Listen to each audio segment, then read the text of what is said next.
Welcome to your law बडी। आज हम बात करेंगे लोकसभा के स्पीकर और डिप्यूटी स्पीकर के पावर्स के बारे में। आर्टिकल 95 और 96 इन आर्टिकल्स में स्पीकर के नॉन अवेलेबिलिटी और रिमूवल के प्रोसेस के इंपॉर्टेंट प्रोविजंस दिए गए हैं, तो चलिए समझते हैं।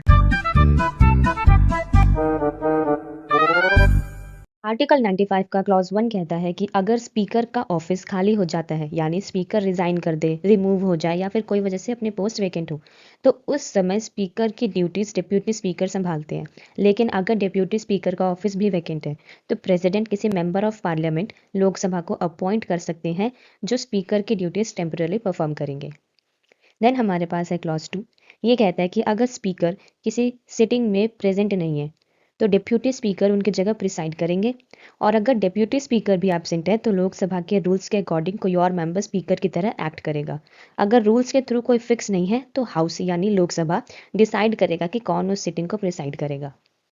Then we have article 96। Article 96 का क्लॉज 1 कहता है कि जब स्पीकर के रिमूवल के लिए कोई रेजोल्यूशन लोकसभा में कंसीडर किया जा रहा हो, तब स्पीकर उस सिटिंग को प्रिसाइड नहीं कर सकते, चाहे वो हाउस में प्रेजेंट ही क्यों ना हो। ऐसे ही अगर डिप्यूटी स्पीकर के रिमूवल का रेजोल्यूशन हो, तो वो भी उस सिटिंग को प्रिसाइड नहीं करेंगे। ऐसे केसेस में आर्टिकल 95 क्लॉज 2 के प्रोविजंस अप्लाई होंगे, यानी किसी और मेंबर को सिटिंग में स्पीकर की ड्यूटीज परफॉर्म करनी होंगी। देन हमारे पास है क्लॉज 2। ये कहता है कि स्पीकर अपने रिमूवल के रेजोल्यूशन के दौरान हाउस में बोलने का, पार्टिसिपेट करने का और वोट करने का राइट रखते हैं, लेकिन याद रहे वो सिर्फ पहली बार ही वोट दे सकते हैं अगर रेजोल्यूशन या किसी मैटर पर वोटिंग हो रही हो।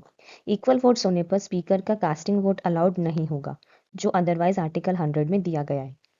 So this was all about Article 95 and 96. If you found this video useful, do not forget to like, share and subscribe your Law Buddy for more such legal content. Thank you.